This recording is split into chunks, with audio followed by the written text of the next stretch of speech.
held accountable? You mean the way it happened? Yeah. People learn, people learn. That was President Trump this afternoon when he was asked if there would be accountability for the chaos this week after the FAA and Secretary of Transportation Sean Duffy imposed a 10-day shutdown of El Paso's airspace, only to reverse course just hours later. Despite the White House claim the airspace was closed because of cartel drones breaching U.S. airspace, 4 sources tell NBC News it was in response to the testing of U.S. military technology that can be used to take down drones. Joining me now is Democratic Congressman Adam Smith. He serves as the ranking member of the House Armed Services Committee. Congressman Smith, thank you so much for being here today. We really appreciate it. Well, thanks for the chance. Absolutely. And we are going to get to El Paso in just a moment. A lot to discuss there. But I do want to start in Munich, the security conference. You were actually slated to be there at the conference. Your trip was canceled because of this partial government shutdown. The German chancellor, in his opening statement, talked about the world order as we know it no longer existing, Congressman. I wonder what you can tell us. What do you make of those comments? What was your reaction to hearing that? Well, first of all, it's very hard to argue with the German chancellor when you look at the way President Trump has treated the NATO alliance, slapping tariffs all across the world.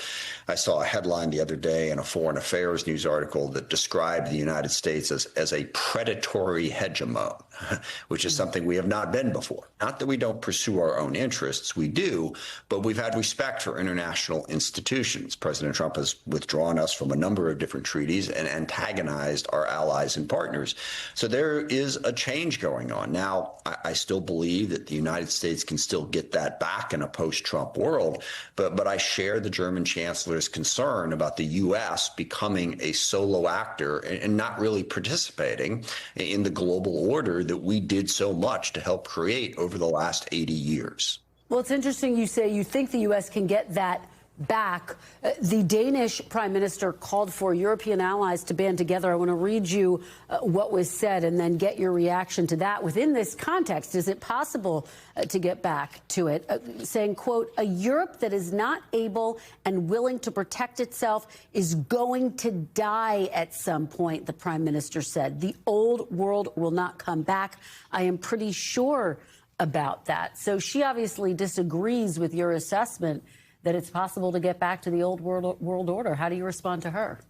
Well, I would say we're not going to get back exactly to the old world order, and nor should we to a certain degree. The world has changed substantially. It is a much more multipolar world. You have the rise of countries like India, Brazil, South Africa. Other countries are playing roles. So shifting that order to some extent. But the basic principle that the U.S. should participate in an international rules-based system, that I think we can get back to, even though President Trump has threatened it. I mean, threatening Canada, threatening Greenland, threatening Panama, basically implying that the use of force, might makes right, is going to be a U.S. approach. President Trump has undermined that. That is what I think we can get the U.S. back to a focus on. It's really important that so many members of Congress are in Munich right now to reinforce the message that the overwhelming majority of us don't agree with President Trump simply shattering that order and saying that the U.S. is now basically going to be in it for ourselves, period, full stop. I think it's important that the members of Congress are there delivering a different message. Well, and given that, do you think that European allies can still count on the United States? You are saying there's a strong message being sent right now by members of Congress that, yes, they should feel confident in that, but what do you say to the skeptics out there? I don't know that I'd say that. I wouldn't say that they should feel confident in that. It's more that should not feel that they should not feel that all hope is lost. I think right now they should feel that they can count a lot less on the U.S. than they used to. Look, one part of this, if Europe wants to become more capable of defending itself and contribute more to the collective defense at this point, I think that's fine. I think we need to understand that it was by design that they didn't. We provided security because Europe had spent the 1,000 years before World War II fighting each other relentlessly.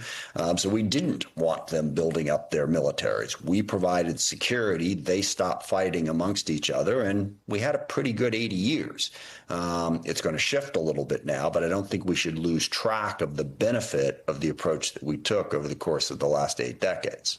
Well, let me turn to El Paso now and ask you about this confusion that remains over what exactly caused that shutdown of the airspace there this week.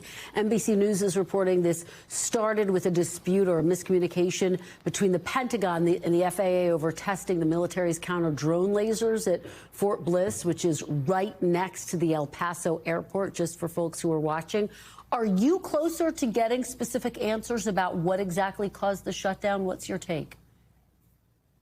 No, and look, there's two sort of separate important issues. One is just the sheer insanity of the way the Trump administration has approached this. I mean, we've got agencies all controlled by the executive branch, controlled by Donald Trump, the FAA, the Department of Defense, Customs and Border Patrol.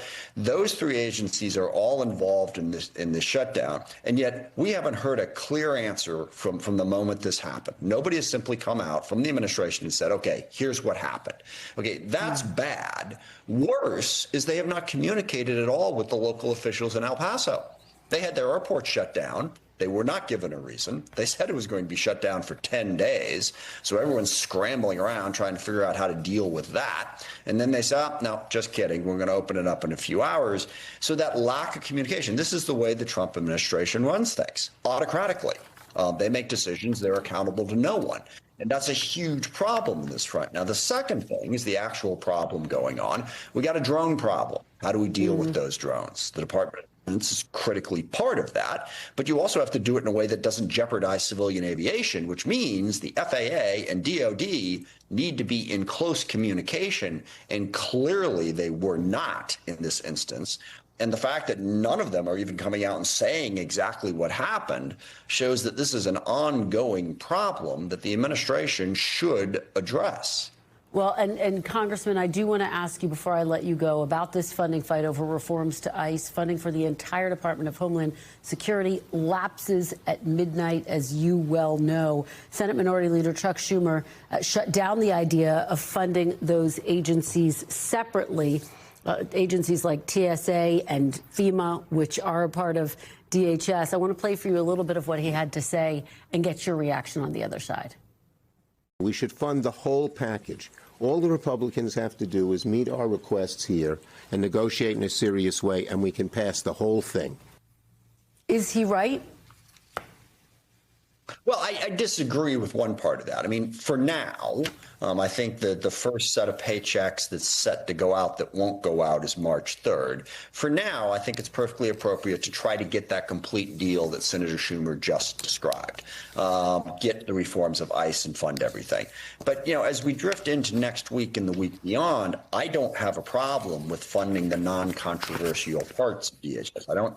I don't support holding them hostage to the larger agreement. I think we should try to fund what we can fund and get the reforms at DHS.